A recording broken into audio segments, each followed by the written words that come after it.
Hi guys, and welcome back for day 10 session of Snowflake regarding time travel. So time travel feature అన్నది మీకు చాలా బాగా ఉపయోగపడుతుంది యాక్చువల్గా చెప్పాలంటే. సో ఏంటి అంటే జస్ట్ మీరు ఎప్పుడైనా అన్ఫార్చునేట్లీ ఫ్యూ థింగ్స్ చేస్తూ ఉంటారు, మాన్యువల్ మిస్టేక్స్ చేస్తూ ఉంటారు. ఏదో ఒక రికార్డ్ డిలీట్ చేసేయడము, అప్డేట్ చేసేయడము, ఆల్టర్ ఏదో చేసేయడమో చేస్తారు కదా. సో అలాంటి వాటిని మళ్ళీ రివర్ట్ బ్యాక్ చేసుకోవడానికి హెల్ప్ చేసే ఫ్యూచర్ ఈ టైం ట్రావెల్. సో మీరు ఎప్పుడైనా ఇన్ ఫ్యూచర్ చూస్తూ ఉంటే, సో నేను కూడా ఒకసారి నాకు కూడా ఇలాంటి సిచ్యువేషన్ ఎదురైందనమాట. సో డూప్లికేట్ రికార్డ్స్ డిలీట్ చేయబోయి one of the other record delete చేస్తాను. సో అప్పుడు ఈ టైం ట్రావెల్ ఫ్యూచర్ అనేది ఉపయోగపడింది. ఇది ఎట్లా అంటే రిటెన్షన్ పీరియడ్ ఉంటుంది అనమాట ప్రతి టేబుల్కి. సో నువ్వు షో టేబుల్స్ కొడితే, షో టేబుల్ నీ టేబుల్ నేమ్ కొడితే నీ ఒక కాలం ఉంటుంది, రిటెన్షన్ ఎన్ని డేస్ అని మెన్షన్ చేసి ఉంటుంది. రిటెన్షన్ డేస్ ఇన్ టైం ఎన్ని అంటే వన్ డే అట్లా ఉంటుంది అనమాట. సో నువ్వు తీసుకున్న అకౌంట్ వైజ్డ్గా మళ్ళీ ఇది ఉంటుంది అనమాట. నీ స్నోఫ్లేక్ అకౌంట్ ఎంటర్ప్రైజ్ ఎడిషన్ ఏవో చెప్పుకున్నాం కదా. సో దాని బేసిస్ మీద ఈ రిటెన్షన్ పీరియడ్ అన్నది ఉంటుంది. సో నీ టేబుల్స్కి నువ్వు కావాలంటే ఆల్టర్ చేసుకోవచ్చు యాక్చువల్గా. So one day retention period ఉన్న అకౌంట్లో అయితే నేను కరెంట్లీ వర్క్ చేస్తున్నాను. సో అయితే దీనివల్ల ఏంటి అంటే 24 hours విండో కదా వన్ డే అంటే. సో ఈ 24 hours మీరు ఇప్పుడు ఈరోజు ఈ టైంకి అప్డేట్ చేశారనుకోండి. ఇప్పుడు current time is 11:10 PM. So రేపు ఈవినింగ్ మళ్ళీ ఇదే టైం 11:10 PM వరకు మీరు ఇప్పుడు చేసిన అప్డేట్ని రివర్ట్ బ్యాక్ చేయొచ్చు. ఒకవేళ అది రాంగ్ అయ్యి ఆర్ఎల్స్ మీరు చేసిన డిలీషన్ని మళ్ళీ రివర్ట్ బ్యాక్ చేయొచ్చు. ఓకే, మళ్ళీ రేపు నేను 11:10 అయింది కదా, ఇప్పుడు నేను 11:11కి రేపు వచ్చి చేస్తానంటే అది అవ్వదు. ఓకే, వన్ డే అంటే ఎగ్జాక్ట్ వన్ డే వర్క్ అవుతుంది. సో అట్లానే ఇప్పుడు ఏమైనా టేబుల్ని ఎగ్జాంపుల్గా డ్రాప్ చేసేసారనుకో, అదే ఈ టేబుల్నే ఏదైతే వన్ డే రిటెన్షన్ ఉన్న టేబుల్ని డ్రాప్ చేసేస్తే మీరు దాన్ని సేమ్ అన్డ్రాప్ చేయొచ్చు టేబుల్ని. ఓకే, సో ఇది టైం ట్రావెల్ గురించి చెప్పాలంటే ఒక చిన్న ఎగ్జాంపుల్ కింద చెప్తాను. సో యాక్చువల్గా ఇప్పుడు ఇంకో మెయిన్ థింగ్ ఒకటి మాట్లాడుకోవాలి టైం ట్రావెల్ గురించి చెప్పాలి అంటే. సో ఒక అప్డేట్ చేశారనమాట. సో 2 columns ఉన్నాయి ఒక టేబుల్లో, ఇంకో కాలం కూడా ఉంది, సమ్ ABC కాలమ్స్ అనుకుందాం. సో ఇందులో వాల్యూస్ వచ్చేసి XYZ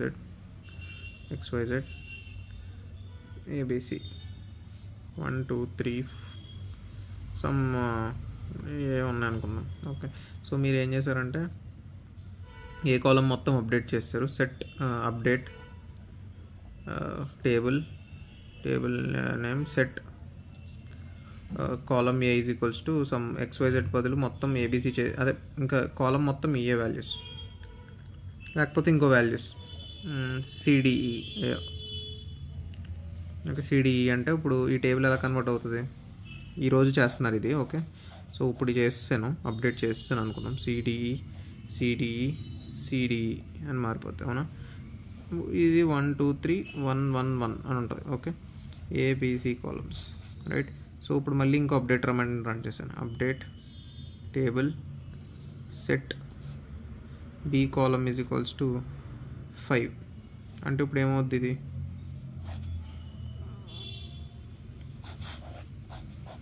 CDE 5 5 5 1 1 1, రైట్. సో ఈ 2 కాలమ్స్ అప్డేట్ చేసేసారు. ఓకే, మొత్తం కమిట్ కూడా అయిపోతాయి కదా, కమిట్ కూడా అయిపోయినాయి, డేటాబేస్లో రిఫ్లెక్ట్ అయిపోయింది. సో ఇప్పుడు ఏమర్థమైందంటే మీకు మీరు ఇప్పుడు చేసిన ఈ అప్డేట్ కరెక్ట్ కాదు అని అర్థమైంది. ఓకే, సో దీన్ని ఏం చేయబోతారు మీరు వెళ్ళి, ఇప్పుడు అది ఎట్లా చేయొచ్చు అంటే ఇప్పుడు జస్ట్ 1 minute బ్యాకే చేసాం కదా update. So time travel use చేద్దామని ఐడియా వచ్చింది మీకు. Select table, select star from, ఈ టేబుల్ నేమ్ రాస్తారు, టేబుల్ నేమ్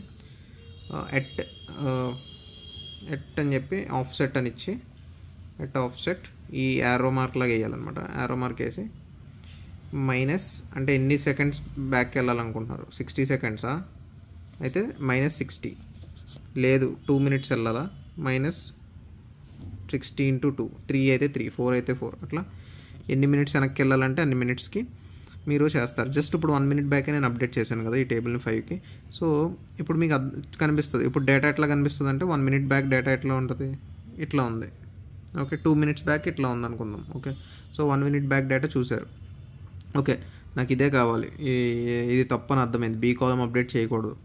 అప్పుడు ఏం చేస్తాను, క్రియేట్ ఆర్ రీప్లేస్ టేబుల్, ఆ టేబుల్ నేమే సేమ్ మనం ఇందాక ఏ టేబుల్ గురించి అది మాట్లాడుకుంటున్నామో ఈ టేబుల్ని just create or replace table as ఇది సెలెక్ట్ చేస్తే ఈ డేటా వచ్చి ఇంకా రీప్లేస్ అయిపోతుంది మన మెయిన్ టేబుల్లో, అంతే కదా దాని అర్థం. ఈ టేబుల్ ఇంకో రీప్లేస్ అయిపోతుంది. క్రియేట్ ఆర్ రీప్లేస్ అంటే మళ్ళీ ఇంకోసారి కొత్తగా ఇదే టేబుల్, ఈ టేబుల్ పేరే టేబుల్ అనుకుందాం, అదే కదా మాట్లాడుకుంటాం, రీప్లేస్ టేబుల్ అని. సో ఈ టేబుల్లోనే ఈ డేటా పోయి ఈ డేటాతో కొత్తగా టేబుల్ అన్నది క్రియేట్ అయిపోతుంది. ఓకే సో ఇప్పుడు మీరు ఇంకొక నిమిషం ఆగి ఏం రియలైజ్ అయ్యారంటే ఇది రన్ చేసేసారు. ఓకే కొత్త టేబుల్ కింద ఇంక టేబుల్ అన్న నేమ్తో ఇదే టేబుల్ ఇలా వచ్చేసింది, ఇంక తప్పేం లేదు. ఓకే మొత్తం రీఫ్రెష్ చేసేసారు ఇక్కడికి. ఓకే ఇప్పుడు మీకు ఏం గుర్తొచ్చిందంటే మళ్ళీ అరే ఇంకో అప్డేట్ చేశాను కదా XYZ ABC, దాన్ని మొత్తం CDLకి మార్చేసాను, ఇది కూడా తప్పే అని గుర్తొస్తే మీరు మళ్ళీ ఏం చేద్దాం అనుకుంటారు, సేమ్ ఇట్లానే రాసేసి create or replace as select star from table at offset -60 star, ఒక 3 minutes బ్యాక్ ఇట్లా ఉందన్నాను కదా టేబుల్, సో *3 అని రాసేస్తే మీకు ఈ టేబుల్ వచ్చేస్తుంది కదా అనుకుంటారు. కానీ రాదు, ఎందుకంటే ఎర్రర్ త్రో చేస్తుంది అసలు 3 minutes బ్యాక్ ఈ టేబులే లేదని. ఎందుకంటే ఇప్పుడు మీరు ఎప్పుడైతే ఫస్ట్ టైం ఈ ఆఫ్సెట్ యూజ్ చేసి ఈ టేబుల్ని క్రియేట్ చేశారో, అంటే సెకండ్ టైం వచ్చిన ఈ అప్డేట్ బీ కాలం అప్డేట్ని రివర్ట్ చేయడానికి ఎప్పుడైతే టేబుల్ క్రియేట్ చేశారో, అదే డేటా ఇట్లా సెలెక్ట్ తెచ్చుకుని టేబుల్ ఎప్పుడైతే రీప్లేస్ చేసేసారో ఏమవుద్దంటే ఈ టేబుల్ మళ్ళీ ఫ్రెష్గా క్రియేట్ అయిపోతుంది. అంటే ఈ టేబుల్ని ఎట్లా స్టోర్ చేసుకుంటుందంటే ప్రతిసారి స్నోఫ్లేక్ ఒక మెటా డేటాలో స్టోర్ చేసుకుంటుంది. ఇది ఒక ఐడి, ఓకే ఈ టేబుల్తో ఒక ఐడి ఉంది, ఈ టేబుల్తో ఒక ఐడి ఉంది, ఈ టేబుల్తో ఒక ఐడి వచ్చింది. ఓకే ఫస్ట్ 3 జరిగినాయి. సో ఇప్పుడు మీరు ఏం చేశారు, ఇక్కడ నుంచి ఇక్కడికి రివర్ట్ బ్యాక్ చేయడానికి టేబుల్ రీక్రియేట్ చేసేసారు. అంటే ఇంక ఈ మెటా ఫీల్డ్స్ అన్నీ లూజ్ అయిపోతుంది ఆ టేబుల్. ఓకేనా, ఫ్రెష్గా ఒక కొత్త టేబుల్లా క్రియేట్ అయిపోతుంది. అంటే దాని హిస్టరీ అంతా కోల్పోతుంది ఆ టేబుల్, కొత్తగా ఒక వెరీ న్యూ టేబుల్లా క్రియేట్ అయిపోతుంది. సేమ్ నేమే కానీ ఒక న్యూ టేబుల్లా క్రియేట్ అయిపోతుంది ఇక్కడ ఈ క్రియేట్ ఆర్ రీప్లేస్ వల్ల. ఓకేనా, సో దీన్ని హిస్టరీ కోల్పోతుంది ఆ టేబుల్ ఎప్పుడైతే మీరు ఇలా చేశారో. సో దీన్ని అడ్డుకట్టు వేయడానికి ఏం చేస్తారు అంటే యాక్చువల్గా ఇట్లా మీరు క్రియేట్ ఆర్ రీప్లేస్ రాసేయకూడదు, డైరెక్ట్గా ఏం చేస్తారంటే మీరు ఈ డేటాని దాచిపెట్టుకుంటారు. దాచిపెట్టుకోవడం అంటే ఇప్పుడు ఒక బ్యాకప్ టేబుల్లో క్రియేట్ చేయాలి. First create backup table something EMP_ backup, okay something backup table అనుకుందాం. యాజ్ ఈ డేటా ఒక 5 minutes ముందు 1-2 minutes ముందు డేటా ఉంది కదా, అంటే ఇప్పుడు ఇదంతా చేసేసాక ఇది మనం చేయలేకపోతున్నాం అని చెప్పాను కదా. సో అసలు ఇలా చేయకూడదు. ఫస్ట్ ఇక్కడ నుంచి ఇక్కడికి రివర్ట్ చేయడానికే మీరు క్రియేట్ ఆర్ రీప్లేస్ వాడేసి టేబుల్ని మళ్ళీ క్రియేట్ చేస్తే ఈ ఆపరేషన్ కోల్పోబోతున్నారు. 24 hours నీకు ఛాన్స్ ఉన్నా నువ్వు ఇప్పుడు చేసే తీరు వల్ల ఈ ఆపరేషన్ కోల్పోతున్నావు. సో ఇప్పుడు మళ్ళీ ఇలా చేయకూడదు, ఒక ఫ్రెష్గా ఎలా చేయాలన్న చెప్తున్నాను. సో ఫస్ట్ ఇట్లా ఉంది టేబుల్, సెకండ్ ఇలా మీరు అప్డేట్ చేస్తారు, థర్డ్ ఇలా అప్డేట్ చేస్తారు. సో మీరు ఏం రియలైజ్ అయ్యారంటే ఇది తప్పు, బి అన్నది తప్పు, బీ కాలంని ఇట్లా రివర్ట్ చేయాలి అన్నప్పుడు ఎలా క్రియేట్ చేయాలంటే ఫస్ట్ ఈ టేబుల్తో బ్యాకప్ తీసుకోవాలి. సారీ ఈ టేబుల్తో ఆఫ్సెట్ యూజ్ చేసి 1-2 minutes బ్యాక్కి వెళ్ళి దీన్ని బ్యాకప్ తీసుకోవాలి. Okay so create backup as select star from table ఒక 2 minutes బ్యాక్కి వెళ్ళి ఎట్ ఆఫ్సెట్ ఈ హైఫెన్ ఈక్వల్స్ చేసి యారో వేసి -60*2. ఓకే సో 260 seconds అనమాట. వెనక్కి వెళ్ళి ఆ డేటాని ఎంప్లాయీ బ్యాకప్ అన్న టేబుల్లో ఒక న్యూ టేబుల్లో పెట్టుకోమని చెప్తున్నారు. ఓకే ఈ డేటా అన్నది ఇప్పుడు ఇక్కడికి వస్తుంది. వచ్చాక ఈ టేబుల్ని ట్రంకేట్ చేయాలి. ట్రంకేట్ చేయడం వల్ల ఈ టేబుల్ రీక్రియేట్ అవ్వట్లేదు, దీంట్లో ఉన్న డేటాని తీసేస్తుంది, ఇది జస్ట్ తుడిసేస్తుంది డేటాని. స్ట్రక్చర్ అలాగే ఉంటుంది, టేబుల్ స్ట్రక్చర్ మెటా అంతా హోల్డ్ అయ్యే ఉంటుంది. ఓకే సో ఈ డేటా క్లియర్ అయ్యాక ట్రంకేట్ చేయమన్నాను కదా, ట్రంకేట్ టేబుల్ ఈ టేబుల్ టేబుల్ ఇప్పుడు ఏం చేస్తారంటే ట్రంకేట్ చేశాక ఇన్సర్ట్ ఇంటూ మన table as select star from backup table. Okay, backup employee table ఒకటి క్రియేట్ చేశారు కదా, ఎంప్లాయీ బ్యాకప్ టేబుల్ ఏదో. సో ఈ బ్యాకప్ టేబుల్లో అయితే ఈ డేటా ఉంటుంది. ఈ డేటాని తుడిచేశారు. సో ఇక్కడ నుంచి డేటాను ఇప్పుడు ఇక్కడికి ఇన్సర్ట్ చేస్తున్నారు. సో దీనివల్ల ఏమవుతుందంటే ఈ టేబుల్ దాని ఓల్డ్ని హిస్టరీని కోల్పోవట్లేదు. ఓకే, సో ఈ టేబుల్ మళ్ళీ ఎప్పుడైనా దాన్ని కూడా రివర్ట్ చేసుకోగలుగుతుంది. ఓకే, అంటే ఈ టేబుల్ని నువ్వు ఎప్పటికీ డిలీట్ చేసి మళ్ళీ రీక్రియేట్ చేయట్లేదు. జస్ట్ డేటా అరేంజ్ చేసి స్ట్రక్చర్ కోల్పోకుండా ఈ డేటాని ఇక్కడికి ఇన్సర్ట్ చేసి పెట్టుకుంటున్నాం. సో మళ్ళీ ఒక 3 minutes బ్యాక్ ఈ టేబుల్ ఎలా ఉండేది అంటే ఇలా ఉండేది అని దీనికి గుర్తుంటుంది. ఓకే, సో అప్పుడు ఇక్కడికి వెళ్ళి ఆ డేటాని మళ్ళీ సేమ్ ఇదే ప్రాసెస్, ఎప్పుడైనా సరే ఇదే ప్రాసెస్. డైరెక్ట్ ఎప్పుడు create or replace command use చేసి మీరు దీన్ని క్రియేట్ చేయొద్దు. మీరు కొత్త డేటా మీరు దేన్నైతే తీసుకొచ్చి పెట్టాలి, న్యూ డేటాని ఏదైతే అప్లోడ్ చేయాలి అనుకుంటున్నారో ఆ డేటాని ఫస్ట్ ఒక బ్యాకప్ టేబుల్లో పెట్టుకుని ఇందాక మాట్లాడుకున్నట్టు ఇప్పుడు కరెంట్లీ ఉన్న టేబుల్ని ట్రంకేట్ చేసి, అంటే డేటాని తుడిపివేసి ఈ బ్యాకప్లోంచి ఉన్న టేబుల్ డేటాని ఒరిజినల్ టేబుల్లోకి ఇన్సర్ట్ చేయాలి. అది ప్రాసెస్. ఓకే, సో గుర్తుపెట్టుకోండి, రిటెన్షన్ పీరియడ్ 1 day ఉంటుంది. వేరే అకౌంట్లో నాకు తెలిసి 90 days ఉండొచ్చు. అంటే అది బిజినెస్ క్రిటికల్ ఎడిషన్ ఏ ఉంటాయి కదా ఎడిషన్స్. సో అదొకసారి చెక్ చేసి చెప్తాను ఒకసారి. సో మనకు ఉన్నాయి 3 editions: standard, enterprise, business critical. So ఇందులో 1 day, ఇందులో 90, ఇందులో 90. ఓకే, సో గోయింగ్ అహెడ్, ఇది ఒక్కటేనా మార్గము బ్యాక్ వెళ్ళడానికి అంటే, లైక్ ఇప్పుడు నేను ఒక 1 day బ్యాక్ వెళ్ళాలంటే 60 ఎన్నో లెక్క వెళ్ళాను కదా, 60 అన్నట్టుగా. సో దానికి టైం స్టాంప్ కూడా యూజ్ చేయొచ్చు. అది ఒకసారి ఎట్లానో సింటాక్స్ అన్నది చూపిస్తాను డైరెక్ట్. సో ఇందాక మనం చూసిన సింటాక్స్ అయితే ఇది 5 minutes బ్యాక్ వెళ్ళాలంటే -60 *5.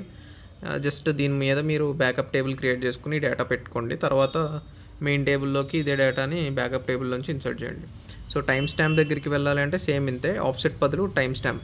ఎట్ కమాండ్ అయితే వాడుతున్నారు చూడు, ఎట్ అంటే టేబుల్ ఎట్ దట్ మూమెంట్ అన్నట్టుగా అని గుర్తుపెట్టుకో. సో టైం స్టాంప్, ఈ పర్టికులర్ టైం స్టాంప్లో టేబుల్ ఎట్లుంది అని తెలుసుకోవడానికి.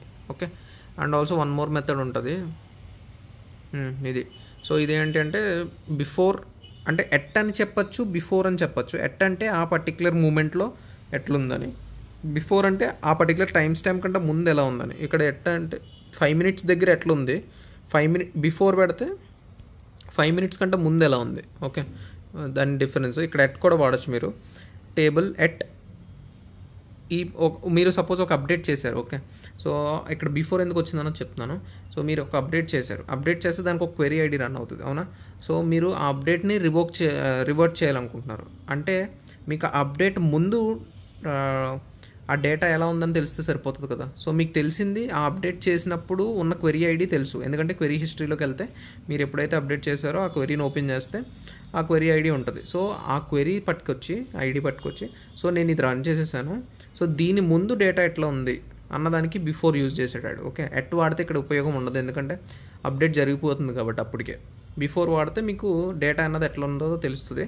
సో దాన్ని బట్టి మీరు బ్యాకప్ టేబుల్లో పెట్టుకోవడం, దాని నుంచి మెయిన్ టేబుల్కి ఇన్సర్ట్ చేసుకోవడం అన్నది చేస్తే సరిపోతుంది. Okay, so that should be all for time travel.